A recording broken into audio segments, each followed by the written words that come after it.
Imagine that Minecraft came out in the early 1900s. Steve would be super old by now. The game would probably have had so many updates that we'd be able to go to space. The graphics would, let's be real, probably be the same. Most importantly, it would probably be in black and white. You'll notice that in a lot of my videos I build very colourful things, from making rainbow castles to super pink builds. However, today I am limiting myself to using just 2 blocks as we build in black and white. So I've built this custom world here, which is very weird. As you can see, I'm turning my character and you can hardly tell that I'm actually turning because the background stays so similar. Basically, it's just some white concrete floor with some black concrete as walls, but it makes the perspective weird. Like, look, I'm traveling forward right now, and you can just not tell, really. I'm moving forward, I swear to God, and then bam, look, then eventually I hit the wall. When the render distance gets a bit too far and the fog comes in,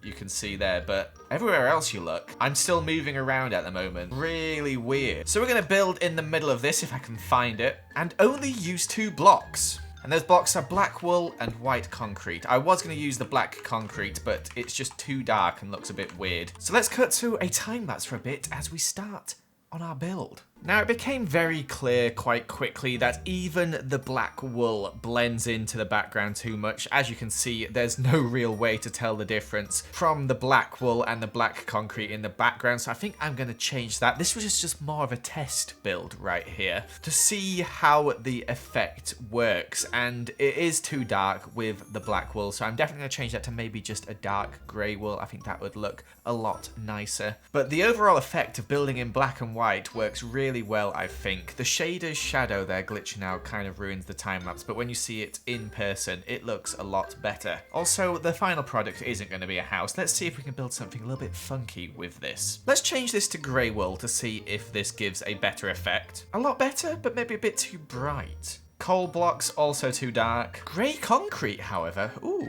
I quite like that. Let's go with that, shall we? Now, I couldn't think of what to build, so I went to Lizzie and asked her for some help.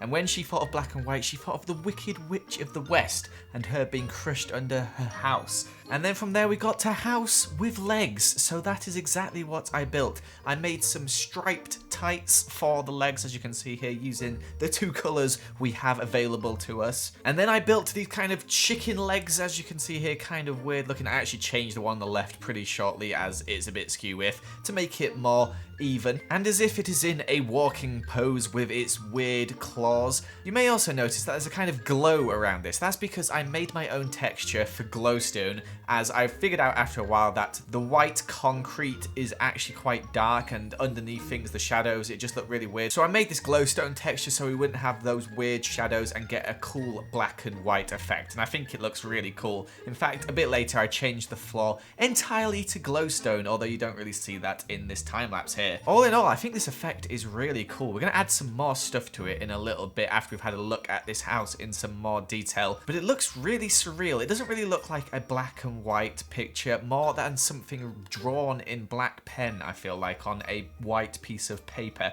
if that makes sense. And I think as we add more detail, it'll look cooler and cooler. Also, please ignore that little bit of blue in the top of the screen. That's really irking me right now. Just imagine it's not there and the entire background is black. Let's go have a little look around. So if you ignore the frame rate, you can see this thing is looking pretty cool. The glowstone floor means there's no shadows. I might need to make this black wall a bit higher so we can get a cooler perspective of it. Let's start adding some more stuff to it and see how it looks. So I decided to build a couple of big trees, and these trees normally would be big in size, but in comparison to the size of this house that is walking, they look quite small. I tried to build 2 different types of trees to see what they would look like, one with no leaves but some little white blobs around it as sort of like blossoms, I'm not entirely sure, and the other, which you'll see in a bit, that does have leaves. I think for effect wise, the one without leaves, which you can see here, looked the best as it sort of stood out quite a lot, although the one with leaves did also work quite nicely. I also added in some sort of hilly bits as well to surround one of the trees, just to see what that would look like as well, only using the grey concrete of course, and still using a bit of the white for the leaves. I actually used World Edit to help me build it and sort of placed all these spheres around to make a cool leaf effect. But I honestly think these builds look better while you're still, so let's go have a look at that. Side note, because the render distance is so high, because these black walls are quite far away, I have to spend like 5 minutes every time running around, making sure all the black reaches the top, everything loads in. So actually from this perspective, I think I prefer the tree with the leaves other than the other tree. It kind of stands out more, white against the black of the background. I'm going to quickly add in a few more hills over there, and then we're going to build something on this side, maybe a castle that the house is walking towards or something like that.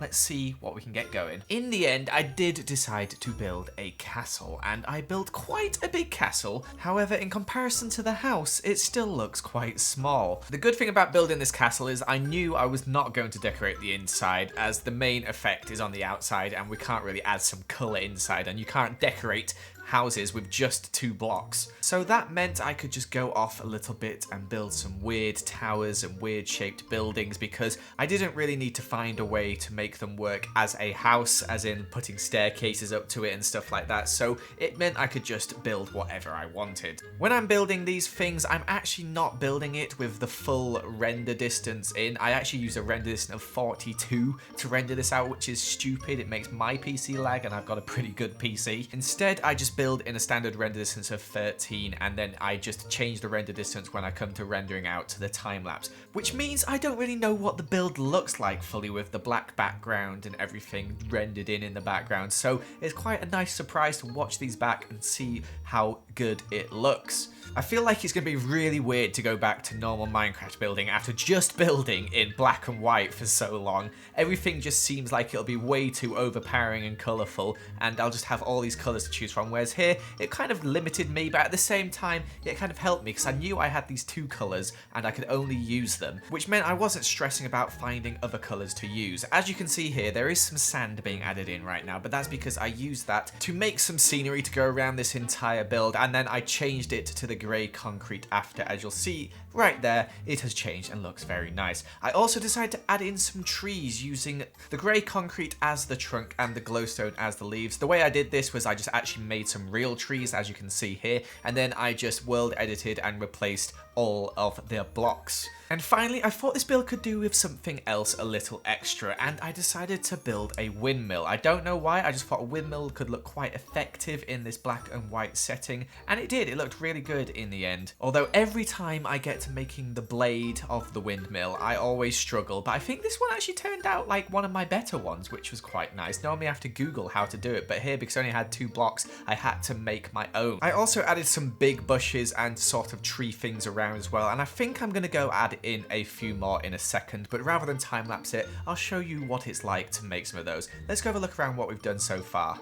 Okay, everything is finally loaded in here, and as you can see, this place is looking really cool. Kind of trippy. Doesn't really feel like Minecraft when you're down here, does it? It's a shame that the sky is there, but if I did completely cover this with the black concrete, it would just make everything dark in here, and I don't want that to happen. We need the daylight of the sun. But the castle is looking really cool. I really love this design of this castle. We've got one big turret over there, we've got another little one there, and one bigger one on the side, plus the main beast in the center as well. It's kind of uneven, but that's what castles are most of the time. They're not completely even. We've got the hills, we've got the walking house, and we've got the windmill here with some farmland next to it. I've made it look like the house has broken through the mountain here, which I thought looked pretty cool. And I did, in fact, leave space for a tree here, which is what we're going to build right now. Although we're going to lower our render distance as our frame rate just can't handle this. So we're going to make a couple of brushes. One with this stone pickaxe, where we will use this to make the trunk of the tree. And some roots as well, like this. Never really made a tree like this before. Never really thought of it. But it's actually quite a good idea. Makes quite a cool looking trunk. And then we're just building up this tree as well. Wow, this is so much quicker than the way I do it. What the heck? This is the quickest big tree I've ever built. And then we're gonna add some leaves onto it here as well. Just randomly placing these around to make the tree fill out. Switching it up between the brush sizes every now and then. And there we have it, a pretty cool looking tree, if I do say so myself. I actually used different leaves for that one instead of the glowstone. I'm not sure if I prefer it. The glowstone is nice how bright it is. But let's switch back to the long render distance. Have a look what it looks like without this weird grey glow. Okay, it looks really dark now and weird. The final area is looking really cool though. Pretty mad that this is only made with 2 colours. And I stand out quite a lot amongst these dark colours, but that is it for this video, guys. I hope you did enjoy it. Make sure to leave a like and comment if you did. And until next time, I shall see you another time. Goodbye.